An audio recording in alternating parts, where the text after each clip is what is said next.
นะโมตัสสะภะคะวะโตอะระหะโตสัมมาสัมพุทธัสสะนะโมตัสสะภะคะวะโตอะระหะโตสัมมาสัมพุทธัสสะนะโมตัสสะภะคะวะโตอะระหะโตสัมมาสัมพุทธัสสะ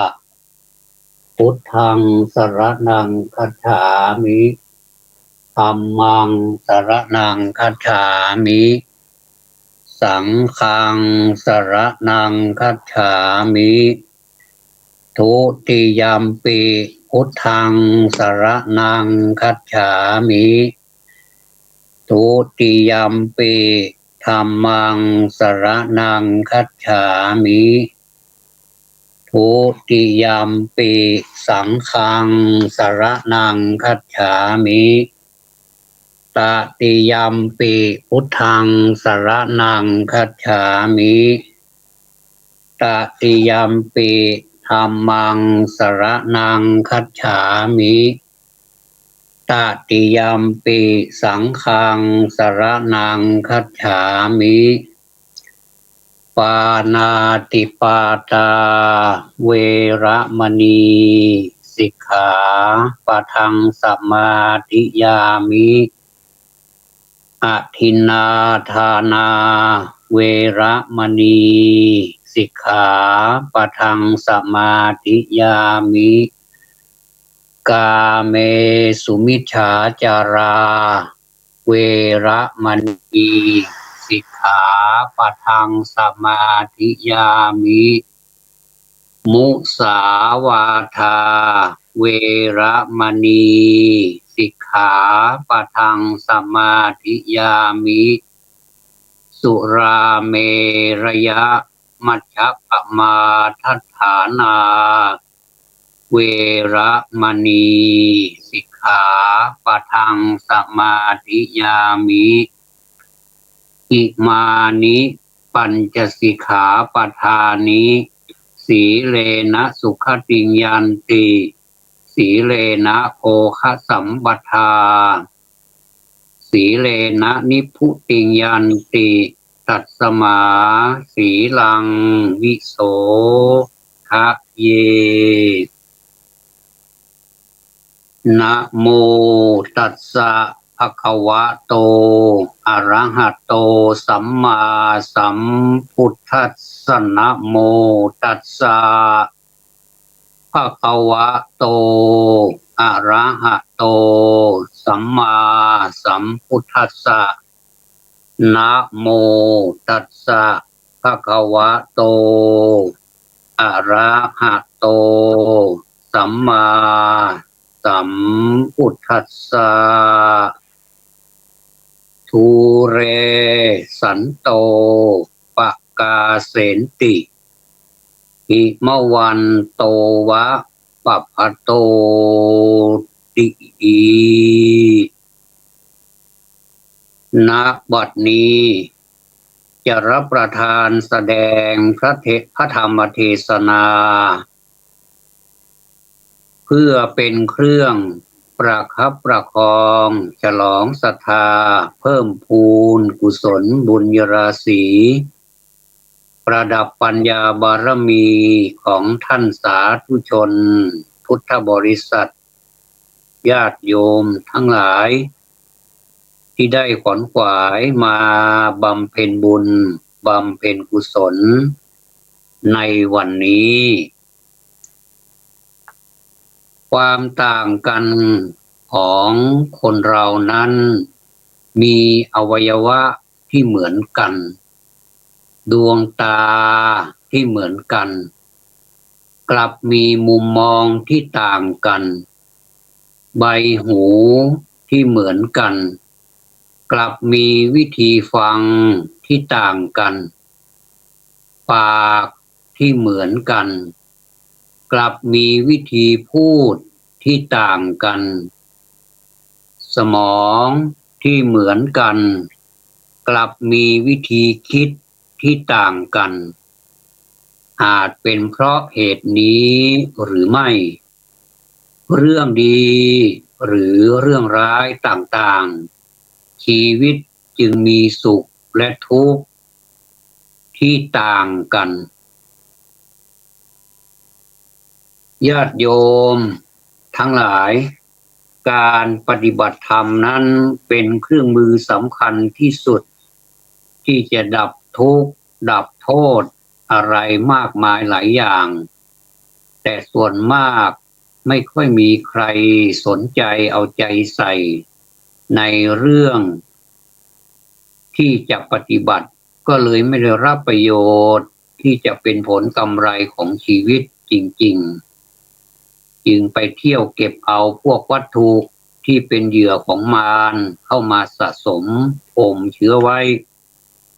ทีนี้เรื่องของการปฏิบัติ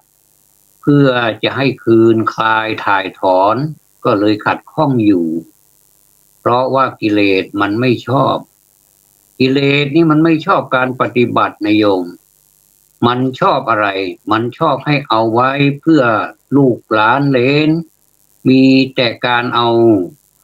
จนกระทั่งเน่าเข้าโลงไปนั่นแหละพยานก็มีอยู่รอบด้านตาก็เห็นหูก็ได้ยินเรื่องเหล่านี้เป็นประจำแล้วตัวเองนี่เทวทูตก็กำลังแสดงอยู่ทุกวันนะโยมในตัวเรานี่เกิดแก่เจ็บตายมันแสดงให้เราเห็นทุกวันไม่ใช่ไม่แสดงนะเพราะเราไม่พิจารณามันเรามัวแต่เพลิดเพลินอยู่อย่างนี้เราก็เลยไม่รู้ตัวว่าเรากำลังจะ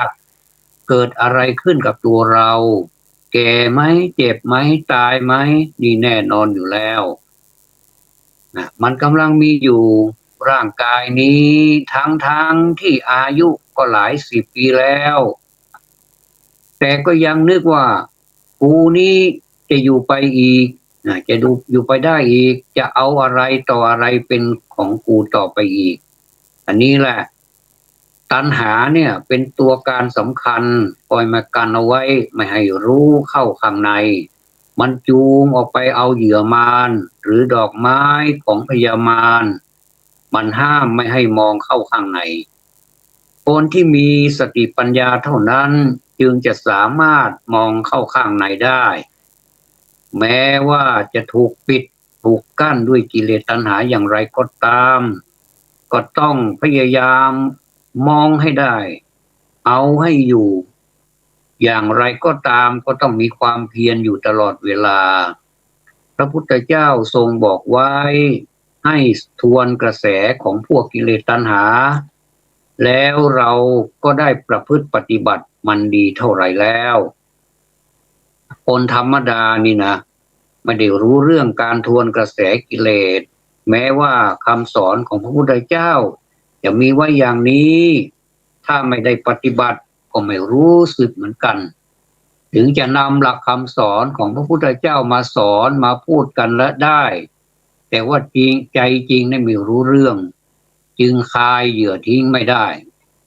เหยื่อก็คือกิเลสนั่นแหละโยม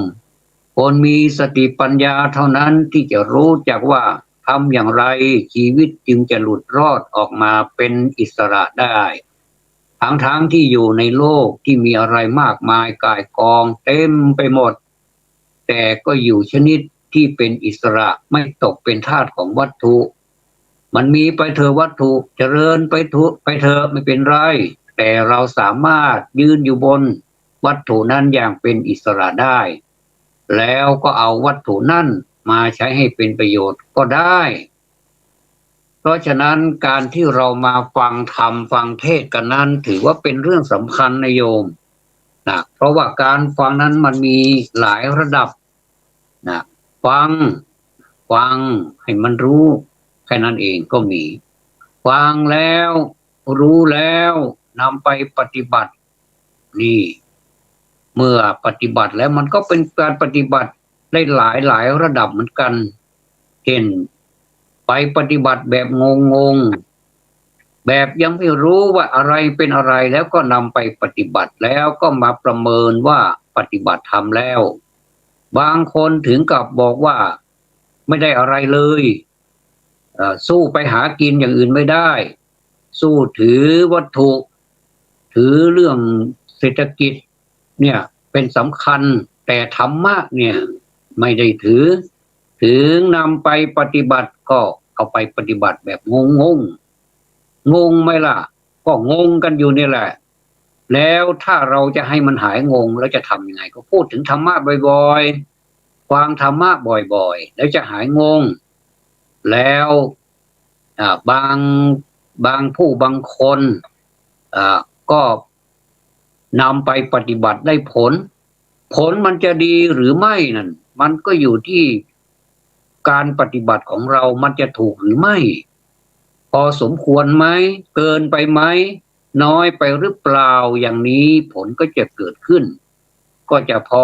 ประเมินว่าได้3ประการเหมือนเราทำการบ้านนั่นแหละมันจะมีคะแนนอยู่โดยหลักๆก็มี3ประการก็คือมีพอใช้อย่างนี้นะแล้วก็ดีกว่าพอใช้อีกแล้วก็ดีมากนี่และเกณฑ์ของการให้คะแนนการบ้านก็มีอยู่เช่น1 2 3 4หรือว่า A B C B บวกก็ว่ากันไปอันนั้นเป็นการให้เกณฑ์ทางโลกแต่การให้เกณฑ์การปฏิบัติธรรมะนั้นก็คล้ายๆกันแต่ว่ายึดเอาหลักการแล้วก็มองที่ตัวเองไม่ได้มองออกไปข้างนอกนะโยมไม่ได้มองออกไปข้างนอกคือสัตบุรุษเนี่ยคือบุคคลที่มองเข้ามาข้างในมองเข้ามาข้างในเป็นหลักสัตบุรุษก็คือบุคคลผู้ประกอบด้วยสัพพุริสธรรม7ประการสัพพุริสธรรม7ประการที่เรารู้กันนั้นก็คือเอาย่อๆไม่ต้องพูดภาษาบาลีก็ได้นะความเป็นผู้รู้จักเหตุรู้จักผลรู้จักตนรู้จักประมาณรู้จักการเวลารู้จักประชุมชนและรู้จักเลือกบุคคลควรคบอันนี้ที่เรารู้จักกันแต่วันนี้อาตมาจะได้นำเอาสัพพุริสธรรมอีก7ประการซึ่งมีอีกนะโยมไม่ใช่ที่เราเห็นนั้นมันมีอีก7ประการก็คือสัตบุรุษประกอบด้วยธรรม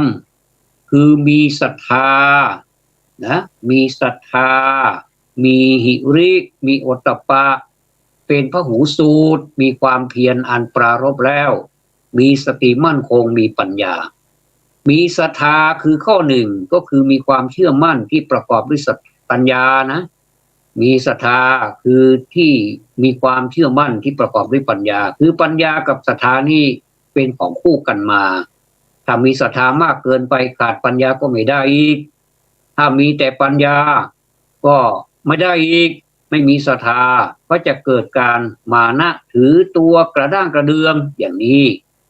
ข้อ2มีหิริคือมีความละอายต่อความทุจริตนะความไม่ดีไม่งามทั้งหลายนี่เราต้องให้ความสำคัญว่าเราต้องละอายต่อมันข้อ3มีโอตตัปปะคือมีความเกรงกลัวต่อบาปอกุศลข้อ4เป็นพหูสูตรพหูก็คือมากสูตะก็คือการฟังก็คือเป็นผู้ได้ยินได้ฟังมามากได้ศึกษาเล่าเรียนมากศึกษาเล่าเรียนที่เป็นประโยชน์นะโยม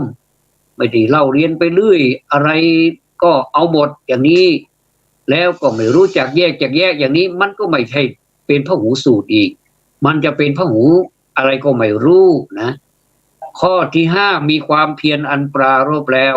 ความเพียรก็คือความไม่เกียจคร้านทำกิจดีต่างๆอย่างเช่นอาตมาเป็นผู้เทศก็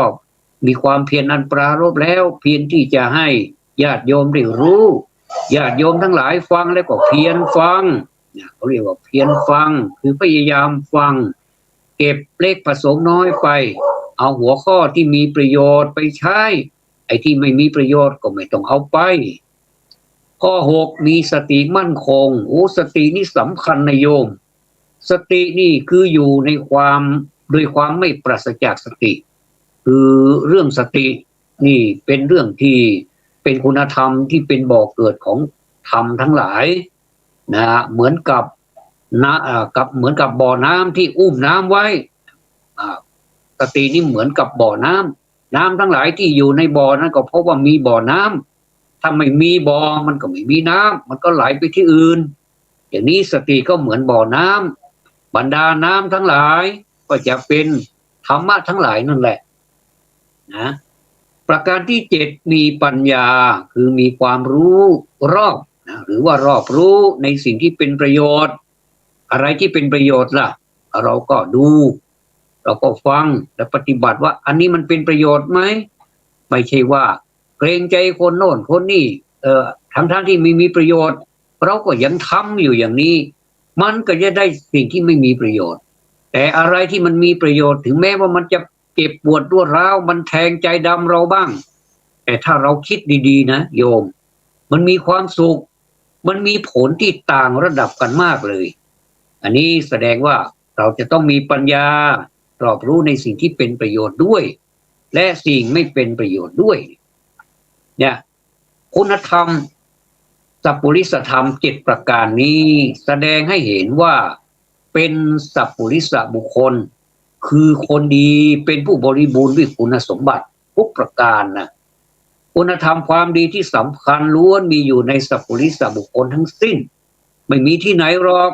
ไม่มีที่นอกจากไปสัพพุริสบุคคลนี่หาคุณธรรมเหล่านี้ได้ยาก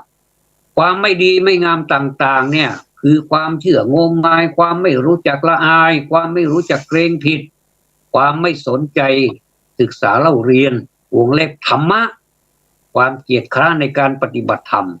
ความพลั้งเผลอความโง่เขลาเหล่านี้นี่ไม่ได้อยู่ในสัพพุริสธรรมบุคคลเลยไม่ได้อยู่ในสัพพุริสบุคคลเลยดังนั้นสัตบุรุษจัดว่าเป็นผู้เบิกบานแล้วตามความหมายของพุทธะนั่นแหละพุทธะผู้รู้ผู้ตื่นผู้เบิกบานสัตบุรุษก็จัดอยู่ในประเภทนั้นด้วยคุณสมบัติคือธรรม7ประการดังที่ว่ามาแล้วนี้ดังนั้นบุคคลที่ประกอบไปด้วยสัพพุริสธรรม7ประการเป็นคนดีประพฤติสุจริตคนเช่นนี้ย่อมได้รับการยกย่องเป็นผู้มีเกียรติไม่ต้องไปบังคับให้เขายกย่องไม่ต้องไปบังคับให้เขาสรรเสริญแต่คนก็ยกย่องสรรเสริญอย่างพระพุทธเจ้าของเรานี่พระอรหันตสาวกทั้งหลายอย่างนี้อริยบุคคลทั้งหลายผู้ปฏิบัติดีปฏิบัติชอบอย่างนี้ถือว่าสมควรที่ได้รับการยกย่องเป็นอุชุปฏิปันโนเป็นผู้ประพฤติตรงเป็นผู้มีเกียรติเป็นที่นิยมนับถือและเคารพรักใคร่ของคนทั่วไปเพราะเป็นผู้สามารถในกิจการทุกอย่างมีชีวิตอยู่เพื่อเกื้อกูลเพื่อประโยชน์เพื่อความสุขของชนส่วนรวมฉะนั้นชื่อเสียงของสัตบุรุษย่อมฟุ้งขจรไปสู่ที่แดนไกลแสนไกลถ้าจะเปรียบไปแล้วก็เหมือนภูเขานะโยมภูเขาหิมพานต์ภูเขาหิมพานต์ที่ปรากฏเป็นที่รู้จักของชาวโลกสมดังสุภาษิตที่ได้ตั้งไว้เป็นนิเขปบทเบื้องต้นนั้นว่าทูเรสันโตปกาเสนติหิมวันโตวะปัพพโตดังนี้แปลว่า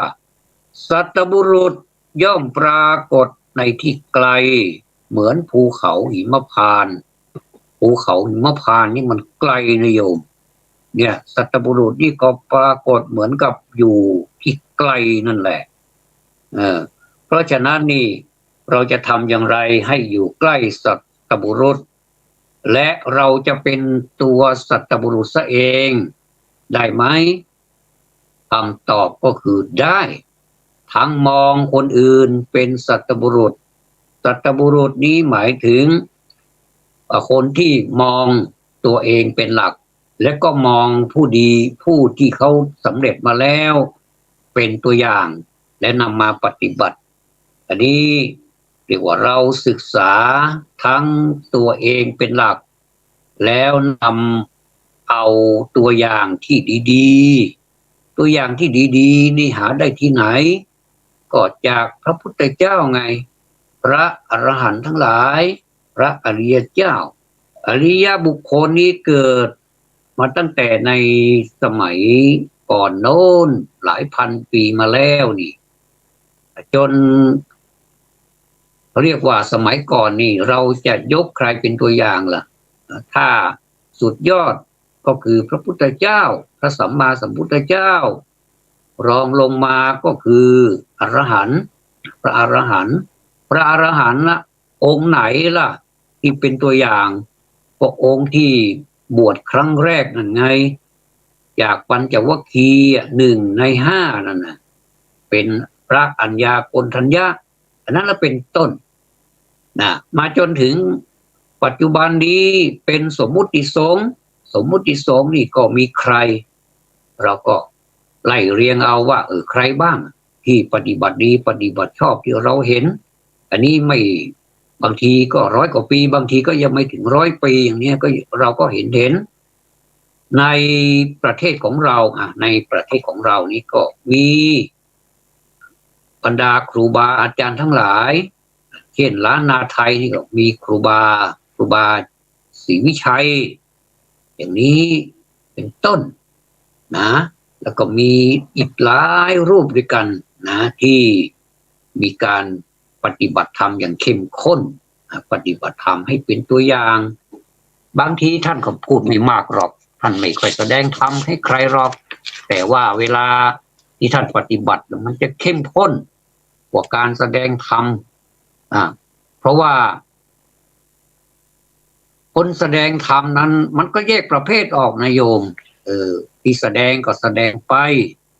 ที่ให้ทำให้เป็นตัวอย่างก็ทำเป็นตัวอย่างไปก็แล้วแต่ความถนัดของแต่ละบุคคลอีกเราเป็นนักฟังใช่ไหมเราก็ฟังไปแล้วก็ไปปฏิบัติอันนี้มันถูกหรือไม่ถูกอย่างไรเราก็มาวิเคราะห์แล้วก็มาฟังซ้ำอีกฟังกันเดียวนั่นแหละทำกันเดียวเนี่ยฟังซ้ำไม่ต้องไปเบื่อไม่ต้องไปเกียจคร้านต้องพยายามฟังให้เข้าใจแล้วนำเอาความเข้าใจนี้ไปปฏิบัตินี่เรียกว่าได้ผลจากการปฏิบัติธรรมเพราะว่าคนเรานั้นบางทีอาจจะมองไปคนละมุมนะเพราะว่ามุมใดมีแสงนะอีกมุมหนึ่งมันก็จะมีเงานะที่ใดมีคนชื่นชมเราที่นั่นก็มีคนเกลียดเราเช่นกัน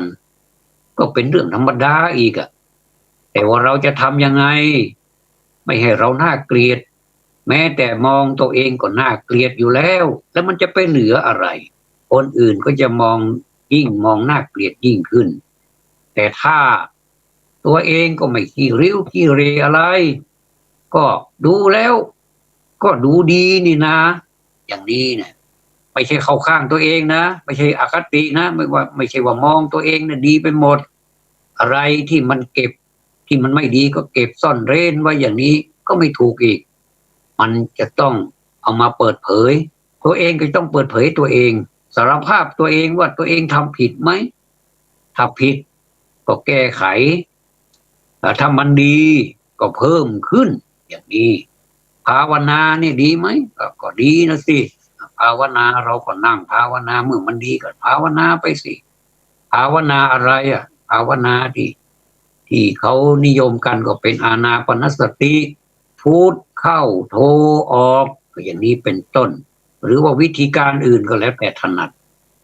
เรียกภาวนาทำให้เกิดขึ้นเจริญขึ้นเนี่ยดังนั้นนี่เราจะไม่หวั่นไหวกับมุมมองหรือว่าคำติคำชมอะไรต่างๆสรรเสริญมาเราก็ไม่หวั่นไหวไม่ใช่ไปพองโตพอคนยกย่องสรรเสริญแล้วพองโตคนจะเสียก็เสียตรงนี้แหละไม่ต้องไปคิดอะไรอื่นไกลจะเสียก็เพราะว่าหัวใจพองโตนี่แหละแล้วก็พอได้ยินคำที่ไม่สบอารมณ์เรียกว่าอนิจฐารมณ์อารมณ์ที่ไม่อยากไม่ต้องการไม่อยากได้ไม่อยากได้ยินได้ฟังอย่างนี้ใครๆก็ไม่เคยชอบอารมณ์ไม่สิ่งที่ไม่ดีอารมณ์ของเราเนี่ยมันละเอียดอ่อน มันสามารถที่จะแปรสภาพได้ทันทีทันใดเลยนะเพราะฉะนั้นนี่ไม่ต้องไปยี่ระกับสิ่งเหล่านี้สรรเสริญก็ดีนินทาก็ดียกย่องก็ตามไม่ยกย่องก็ตามก็ไม่ได้ยี่ระไม่ได้กระทบกระทั่งอะไรกับใจที่เรามีการเรียกว่ามีการฝึกดีแล้วเนี่ยญาติโยมทั้งหลายสิ่งที่น่ากลัวที่สุดในสังคมเนี่ยนะญาติโยมคิดว่าเป็นอะไรสิ่งที่น่ากลัวที่สุดในสังคมเนี่ยไม่ใช่คนทำชั่วมากขึ้นนะไม่ใช่คนทำดีน้อยลงก็ไม่ใช่แต่คนเรามันจะต้องอย่างนี้ไม่ใช่คนที่ทำดีน้อยลงแต่อยู่ดีเนี่ยคนเราเนี่ยแยกแยะไม่ได้ว่าอะไรชั่วอะไรดีนะสิ่งที่น่ากลัวที่สุดในสังคมไม่ใช่คนทำชั่วมากขึ้นไม่ใช่คนทำดีน้อยลงแต่อยู่ดีคนเราแยกแยะไม่ได้ว่าอะไรชั่วอะไรดีดังนั้นการฟังธรรมะนี้จึงเป็นเครื่องมือในการแยกแยะวิเคราะห์ว่าอะไรมันดีอะไรมันชั่วนะเราต้องมองตัวเองให้มากๆว่าเราบกพร่องอะไรการมองตัวเองให้มากๆนี่แหละดีโยมไม่ต้องไปมองให้คนอื่นให้มากมองตัวเองให้มากคนจะหล่อจะงามจะสวยก็ตัวเรานั่นแหละคนอื่นจะหล่อจะงามจะสวยจะขี้ริ้วขี้เหร่ก็เป็นเรื่องของคนอื่นแต่เราดูดีไหมนี่ถ้าเราดูดีแล้วก็เป็นอันใช้ได้เพราะฉะนั้นลมหายใจแห่งสติเนี่ยสติเราคิดอยู่บ่อยๆอยู่กับเขาบ่อยๆไม่ใช่บ่อยๆนะอยู่ทุกเวลาทุกนาทีเลยล่ะสตินี้เป็นลมหายใจนี่เป็นบ่อกเกิดแห่งปัญญานะโยมนะลมหายใจแห่งสติเป็นบ่อกเกิดแห่งปัญญาทานศีลภาวนาเป็นที่มาแห่งบุญบางคนเข้าใจว่าบุญก็คือความสบายใจถ้าสบายใจแล้วก็ทำสมมุติว่า เพราะอภัยสมมุติว่าเราทำไม่ดีล่ะเราเกิดความสบายใจในมุมมองของเราเนี่ยมันเป็นความดีของเรานี่เราสบายใจอันนี้ถามว่าจะใช้ได้ไหมคิดว่าไม่ได้นะโยมไม่ต้องคิดล่ะมันไม่ได้นะคือมันจะต้องประกอบไปด้วยความชอบธรรมด้วยนะความชอบธรรมเขาเดือดร้อนไหมแต่เรานี่ไม่เดือดร้อนหรอกเราสบายเราสบายกายสบายใจดีเรามีแต่ได้กับได้อย่างเนี้ยแต่คนอื่นเขาเสียหายตลอดถึงสังคมโดยรวมนี่เสียหายด้วยเนี่ยสบายใจไหมถามว่าถ้าจะเอาหลักความสบายใจมันก็สบายโยมก็สบายอาตมาก็สบายอาตมาอยู่ดีมีสุขคนอื่นเขาจะเป็นอะไรก็ไม่รู้เนี่ยสบายไหมก็สบายนะสิเมื่อสบายใจอย่างนี้ถือว่าเป็นบุญไหมในความเห็นส่วนตัวมันไม่ใช่เป็นบุญจริงเป็นบุญที่เราเข้าใจว่ามันเป็นบุญดังนั้นมันก็ต้องเราจะเอาความสบายตรงไหนที่เป็นหลักก็ใช้ทานศีลภาวนานี่แหละทานศีลภาวนาเป็นที่มาแห่งบุญกุศลที่เราว่ากันทุกวันเนี่ยว่ากันไม่มีหยุดไม่มีหย่อนเนี่ยบอกว่าทำบุญเราทำอย่างไรเราทำบุญเราจะต้องเอาทานเป็นหลักนะโยมส่วนมากเนี่ยทานจะมาที่หนึ่งเลยคนชอบทานกันจังเลยจะถามว่ามันไม่ดีหรือพระคุณเจ้าก็ดีนะสิก็ทานเขาเรียกว่าคนให้ทานคนให้เนี่ยเป็นที่รักของมนุษย์และเทวดานะโยมคนให้นี่ย่อมเป็นที่ชอบใจของผู้รับก็ดี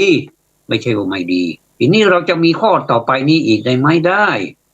เรามีศีลก็คือปกติกายวาจาใจก็คือรักษาการรักษากายวาจานะศีลการรักษากายวาจาให้เรียบร้อยก็คือปกติกายวาจา ภาวนาก็คือการทำให้มีขึ้นเจริญขึ้นอย่างนี้เขาเรียกว่าภาวนานะ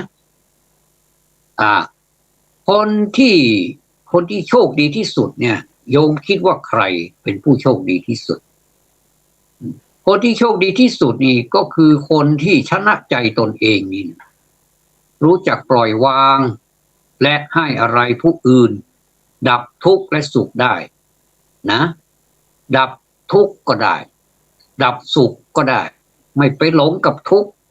ไม่ไปมัวเมากับทุกข์ไม่ไปภาวะพะวงกับทุกข์มันจะเกิดก็ให้มันเกิดสนุกดีและเมื่อมีสุขแล้วก็จะไปเพลิดเพลินกับความสุขเดี๋ยวมันก็จะกลายเป็นความทุกข์อีกมันเป็นหลักอนิจจังทุกขังอนัตตานะโยม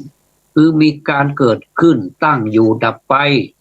ในความสุขนั้นมันมีความทุกข์ปนอยู่ด้วยในความทุกข์มันก็มีความสุขปนอยู่ด้วยปนกันไปก็ปนกันมามั่วไปหมดเลยทั้งทุกข์และสุขนี่แหละนะเพราะฉะนั้นอยู่กับความเป็นปกติตื่นรู้ตื่นจากความโลภความโกรธความหลงทั้งปวงนี่แหละมีจิตว่างพระพุทธเจ้าสอนให้เราทรงสอนให้เราเป็นผู้มีจิตว่างสงบและเย็นอยู่เสมออันนี้คือหลักนะมันไม่ได้ยากอะไรหรอกนะมันไม่ได้ยากไม่ได้เย็นอะไรแต่ว่าเรามันมองแล้วการปฏิบัติธรรมนี่โอ้บางคนขนลุกเลยโอ้ให้ไปปฏิบัติธรรม7 วันนี่อย่าว่าแต่7 วันเลย3 วัน1 วัน3 วันนี่ก็หนาวแล้วอย่างนี้นี่มันเป็นบางคนนะไม่ได้ว่าให้ญาติโยมนะญาติโยมบางคนเนี่ยโอ้ปฏิบัติธรรมเก่งกายวาจาก็ดีจิตใจก็งดงามอย่างนี้เพราะฉะนั้นนี่การที่ชีวิตของคนเรานี่อยู่มาได้นี่เพราะเรามี3 สิ่งด้วยกันมี3 สิ่งด้วยกันที่มันเป็นอุปการะต่อกันเนี่ยเรามีปัจจัยใช่ไหมปัจจัยตัวหนึ่งก็คือทรัพย์สมบัติเงินทองเนี่ยเอาคนตรงเลยเรื่องเงินนี่แหละที่เดือดร้อนทุกวี่ทุกวันก็เงินนี่แหละเงินตัวเดียวเท่านั้นนะบางคนเนี่ยบอกว่าเงินนี่คือพระเจ้านะก็ว่ากันไปเงินนี่เป็นทั้งเจ้านายเราเป็นทั้งทาสเราเป็นเครื่องมือรับใช้เราอันนี้ก็เงินอันนี้ประการที่1 2ประการที่2ก็คือเวลาประการที่3ก็คือแรงตอนที่เราอยู่ในวัยเรียนเนี่ยมีแรงนะเราอยู่ในวัยเรียนนี่ก็ใครๆก็เรียนมากเรียนน้อยเรียนพอสมควรหรือว่าเรียนสูงก็แล้วแต่ก็ถือว่าเป็นวัยเรียนมีแรงนะมีแรงมากเลยมีเวลาแต่มันดันไม่มีเงินอีก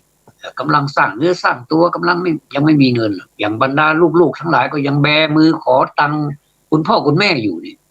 ขนาดโตแล้วนะโตเป็นหนุ่มเป็นสาวแล้วก็ยังไม่พ้นจากการดูแลของคุณพ่อคุณแม่นี่ยังไม่มีงานกำลังเรียนอยู่นะบางคนก็เรียนแล้วทำงานไปด้วยก็มีตังค์ก็เจียดเอาสตังค์ที่ได้จากเรี่ยวแรงของตัวเองนี่แหละหยัดเหงื่อแรงงานของตัวเองนี่แหละไปให้คุณพ่อคุณแม่อันนี้ก็ดีนะเห็นด้วยแต่ก็ยังไม่พอเอาไปเรียนต่ออีกทั้งได้ทำงานด้วยทั้งเรียนด้วยแล้วก็ทั้งได้อุปการะผู้มีอุปการะอันสูงสุดของเราก็คือคุณพ่อคุณแม่ที่เขาเรียกว่าพระอรหันต์ในบ้านนั่นแหละอีกด้วยอันนี้เขาเรียกว่า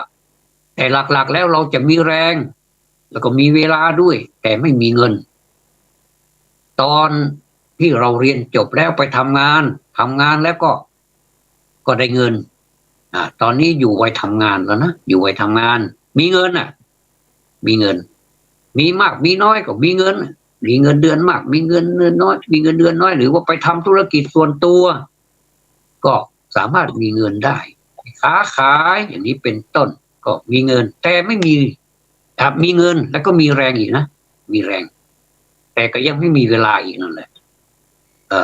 มี2 อย่างแต่ไม่มีเวลาอันแรกก็คือมีแรงมีเวลาอันที่2มีเงินแล้วก็มีแรงแต่ไม่มีเวลาเอาละสิยุ่งละสิทำไมเป็นอย่างนั้นพอตอนเกษียณมาอายุโดยปกติ ก็คือ60 ปีขึ้นไปนี่ก็เรียกว่าเกษียณถ้าเป็นข้าราชการก็เรียกว่าบำนาญบำเหน็จก็ว่าไปเกษียณอายุราชการนะบริษัทห้างร้านก็เรียกว่าเกษียณบางคนเกษียณแล้วยังไม่เกษียณอีกทำต่อไปอีก60 ปีแล้วยังทำมีแรงอยู่ก็ยังทำแต่ว่าเราว่าโดยรวมแล้วก็คือเกษียณตอนเกษียณนี่มีเวลานะมีเวลามากเลยเพราะไม่ต้องไปรับผิดชอบในงานที่ตนทำไม่ได้รับมอบหมายหน้าที่อะไรแล้วนี่ว่างแล้วถ้าจะเป็นรถนี่ก็เกียร์ว่างยังไม่ได้เข้าเกียร์1เกียร์2เลยรถยังไม่ไปจอดอยู่ที่เดิมถึงติดเครื่องก็สตาร์ทแล้วก็ยังอยู่ที่เดิมมีเวลานะมีเวลามีเงินแต่มันที่มันขาดไปนี่มันไม่มีแรงนะไม่มีแรงเราจะทำอย่างไรให้3อย่างนี้มันบริหารแล้วให้มันมี3มีคือมีเงินมีเวลาและก็มีแรงท่านนักปราชญ์ท่านแนะนำเอาไว้ว่าเอาอย่างนี้สิบริหาร3สิ่งนี้อย่างมีสติแล้วจะมีความสุขในปัจจุบันเพราะฉะนั้นสิ่ง3อย่างที่พูดมานี้เรามีปัญหากันเรื่องการมีเงินมีเวลามีแรงมีแรงมีเวลาแต่ไม่มีเงินมีเงินมีแรงแต่ไม่มีเวลาเอาอย่างนี้จงบริหาร3สิ่งอย่างมีสติแล้วจะมีความสุขในปัจจุบันเราถือหลักปัจจุบันนี้เป็นใหญ่เลยล่ะนะอดีตหรือมันก็ผ่านไปแล้ว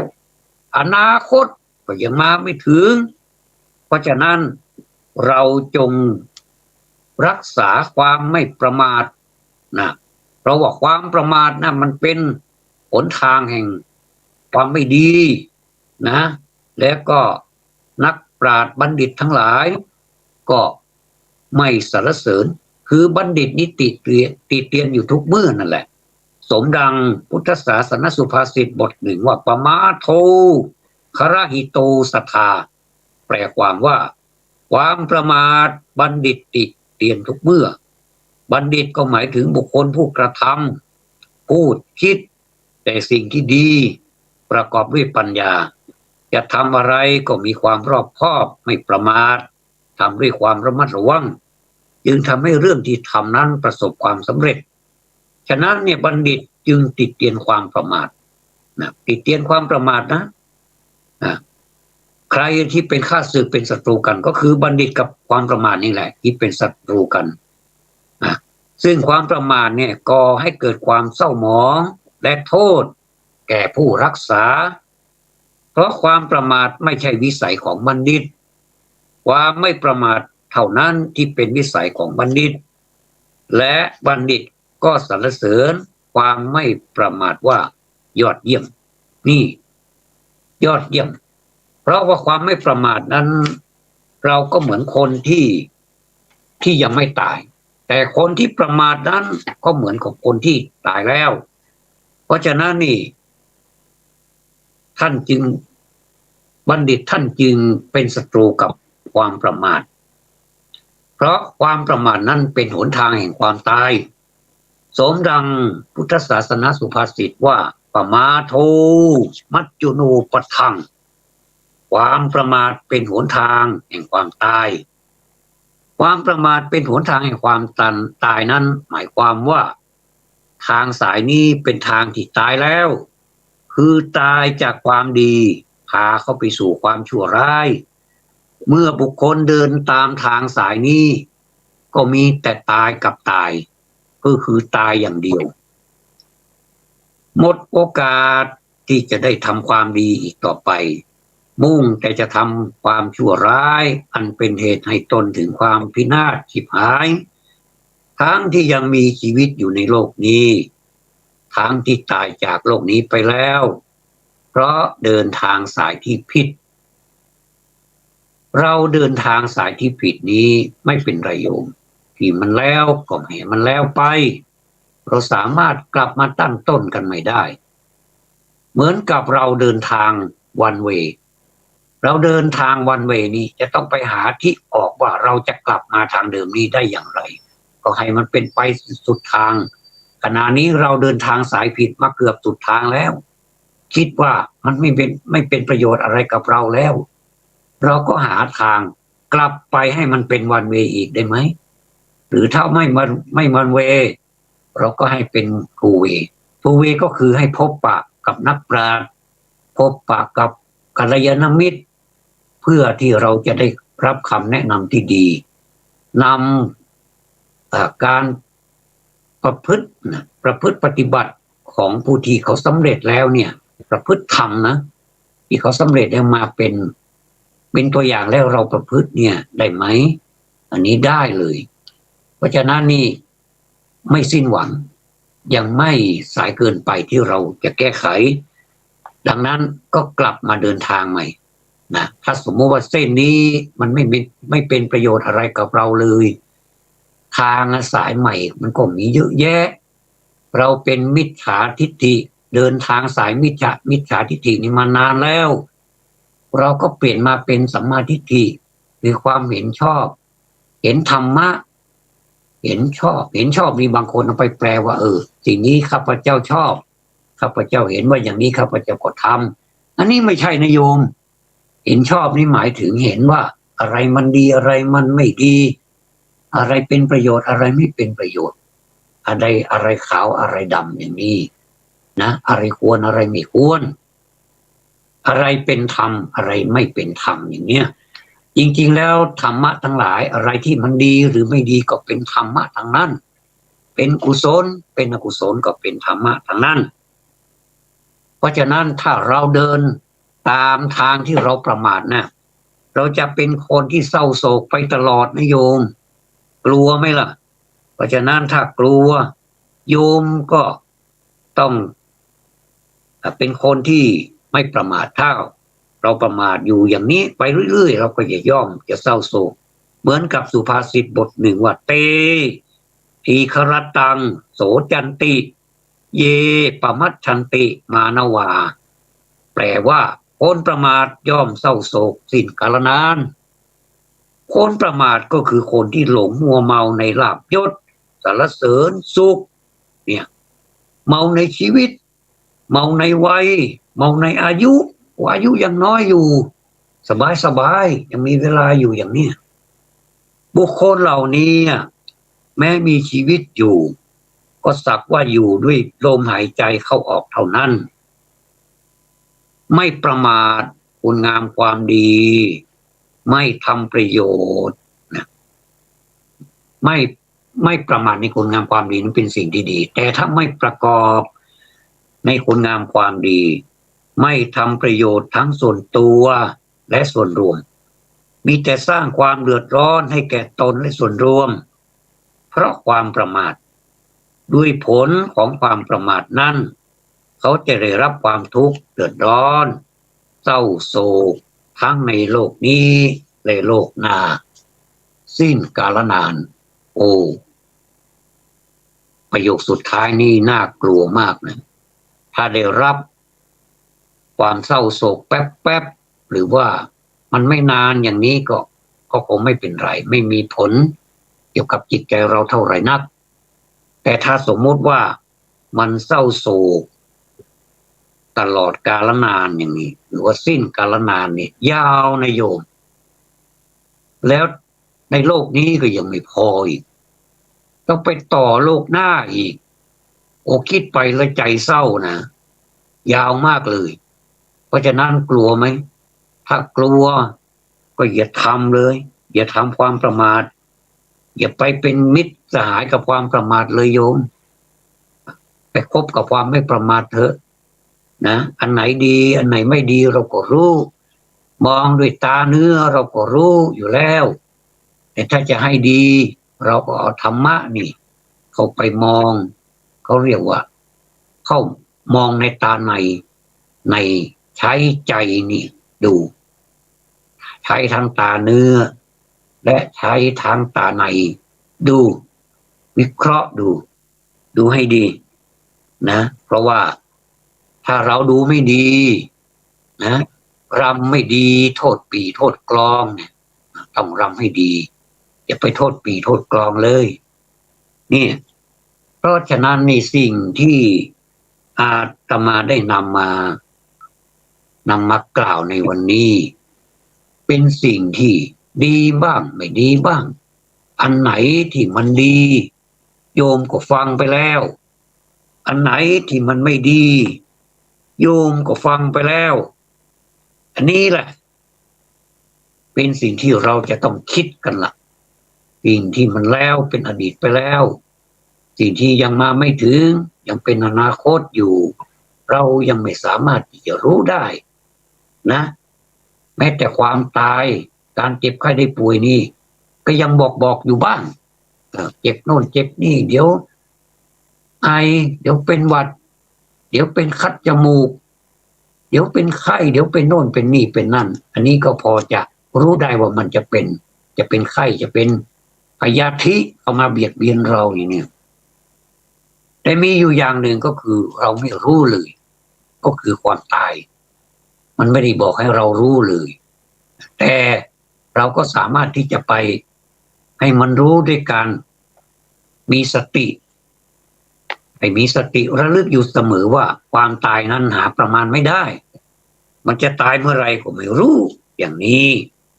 เพราะฉะนั้นในการแสดงพระธรรมเทศนาในวันนี้อาตมาภาพได้นำเอาเรื่องของสัตบุรุษย่อมปรากฏในที่ไกล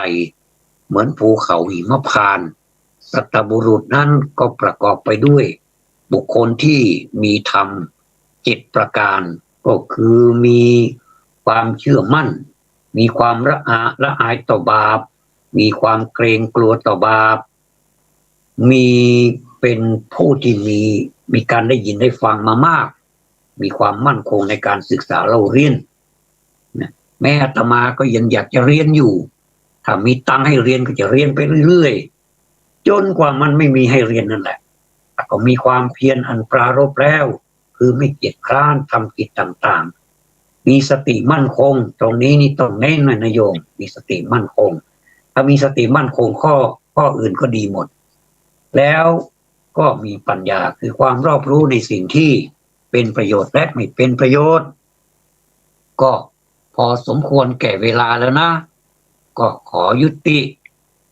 บุญกุศลใดที่ญาติโยมได้ทำในวันนี้ได้ฟังธรรมก็ดีได้บูชาพระรัตนตรัยได้ด้วยดอกไม้ธูปเทียนก็ดีได้ตั้งอธิษฐานจิตเอาไว้ว่าข้าพเจ้าจะเป็นคนดีข้าพเจ้าจะมั่นคงในศีลธรรมของพระสัมมาสัมพุทธเจ้ายังไม่พอแล้วเมื่อเราอธิษฐานแล้วเราก็ไปปฏิบัติให้มันเป็นจริงคือให้ทานศีลบำเพ็ญเพียรมีขันติความอดทนอย่างนี้เป็นต้นให้มันเป็นจริงจังขึ้นมาอย่างนี้เราก็จะมีความสุขในสิ่ง3ประการคือมีสมบัติมีเวลาและมีแรงก็คือมีแรงด้วยมีเวลาด้วยแล้วก็มีสมบัติด้วยให้ครบถ้วนก็เทศนาปริโยสาเนในการเป็นที่สิ้นสุดลงแห่งพระธรรมเทศนานี้ขออนุภาพแห่งคุณงามความดีที่ท่านทั้งหลายได้ประพฤติปฏิบัติกันมาในอดีตและในปัจจุบันขอให้อนุภาพเหล่านั้นจงมาเป็นตบะเป็นเดชะเป็นพลวะปัจจัยให้ท่านทั้งหลายมีความสุขความเจริญในธรรมมีอายุวันนะสุขภละปฏิภาณธนสารสมบัติธรรมสารสมบัติมีความมุ่งมา่ปรารถนาสิ่งหนึ่งสิ่งใดอันไม่คลาดจากธรรมแล้วขอให้ความมุ่งมา่ปรารถนาสิ่งนั้นจงพลันสำเร็จทุกประการรับประทานแสดงพระธรรมเทศนามาพอสมควรแก่เวลาจึงขอสมมุติยุติลงไว้แต่เพียงเท่านี้เอวังก็มีด้วยประการฉนี้ยะถาวาริวหาปูราปริปุเรนติสาครังเอวะเมวะอิโตทินังเปตานังอุปกัปปติอิจิตังปฏิตังตุมหังหิปะเมวะสมิจฉตุสัพเพปูเรนตุสังกปา จันโทปันรโสยะถามณิโชติระโสยะถาสัพพิติโยวิวัชชันตุสัพพะโรโควินัสตุมาเตภวัตวันตรายโยสุขีทีคายุโกภวะ